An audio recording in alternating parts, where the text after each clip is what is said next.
રાષ્ટ્રીય શૈક્ષણિક સંશોધન અને તાલીમ પરિષદ દ્વારા પ્રસ્તુત છે કાર્યક્રમ ખતરનાક સાપ। દરરોજ સાંજની જેમ આજે પણ ફૂલમતી રસોઈ બનાવવા માટે ઘડા લેવા ગઈ હતી।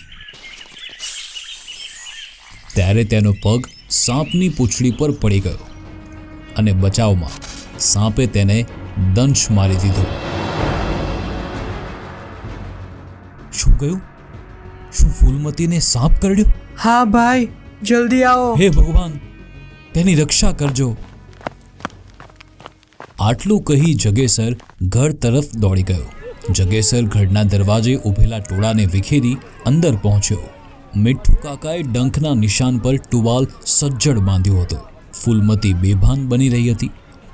જગેસરને શું કરવું તે ખબર નહોતી પડતી। ઉતાવળમાં બધા જ તેને ગામના ગણેશ નામનો ભુવા પાસે લઈ ગયા। વળગાડ ઉતારનારે મંત્રનો પાઠ શરૂ કર્યો, પરંતુ ફૂલમતીના શરીરમાં કોઈ હલચલ જણાતી ન હતી।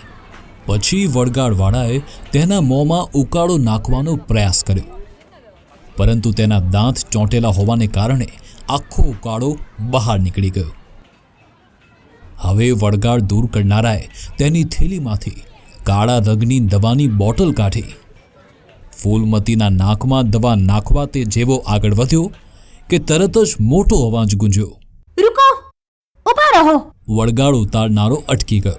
બધાએ ચોંકીને પાછળ જોયું। આ શું કરે છે તું? રેખા ત્યાં જ ઊભી હતી।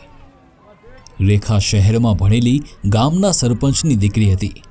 તેને સાપ અને અન્ય પ્રાણીઓ વિશે સારી જાણકારી હતી। આ રીતે કાકી ક્યારેય સ્વસ્થ નહીં થઈ શકે। તેમને જલ્દી હોસ્પિટલ લઈ જાઓ। અરે કેમ તે નહીં થઈ શકે? અને જો તેના હોસ્પિટલમાં કંઈક થાય તો કોના જવાબદાર ગણવામાં આવશે? મીઠુ કાકાની વાત પર ભુવાએ ઈર્ષાળુ નજરે રેખા તરફ જોયું, પણ રેખા મક્કમ હતી। મારી વાત સાંભળો, કાકીને યોગ્ય સારવાર હોસ્પિટલમાં જ મળશે। હવે વધુ વાર ન કરો। હા રેખા, કદાચ તું સાચું કહે છે। એકવાર ડોક્ટરને બતાવવામાં નુકસાન શું છે? હા, ચલો જલ્દી, સમય બગાડ્યા વિના તેમને બાજુના ગામના સામુદાયિક આરોગ્ય કેન્દ્રમાં લઈ જઈએ।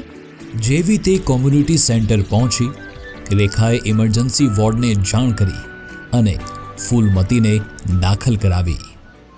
જુઓ, તમે લોકો ચિંતા કરશો નહીં। જ્યાં સુધી સારવાર પૂરી ન થાય ત્યાં સુધી સામેના હોલમાં બેસી જાઓ। ઠીક છે ડૉક્ટર સાહેબ। અને તેમને કરડનાર સાપને કોઈએ જોયો છે?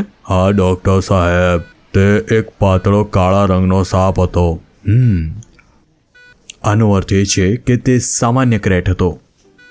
ડૉક્ટર સાહેબે સારવાર શરૂ કરી અને ફૂલમતીને એન્ટી વેનમ ઇન્જેક્શન આપ્યું। હવે સાંજ રાતમાં બદલાઈ ગઈ હતી, પરંતુ બધા ત્યાંના ત્યાં જ હતા, કેમ કે વાત તેમના ગામની હતી। ધીરે ધીરે ફૂલમતીની સ્થિતિમાં સુધારો થવા લાગ્યો અને તે ફરીથી હોશમાં આવી। જો તમે તેમને યોગ્ય સમયે અહીં ન લાવ્યા હોત તો દર્દીનું મૃત્યુ થઈ શક્યું હોત। હા ડૉક્ટર સાહેબ। વાસ્તવમાં તમે લોકો એવી જગ્યા ઉપર રહો છો જ્યાં સાપ આવવાની શક્યતા વધારે હોય છે। હા, સાપ મોટે ભાગે ઊંચા ઘાસ, સૂકા પાંદડા, લાકડીઓ તેમજ છાણના ઢગલામાં રહે છે।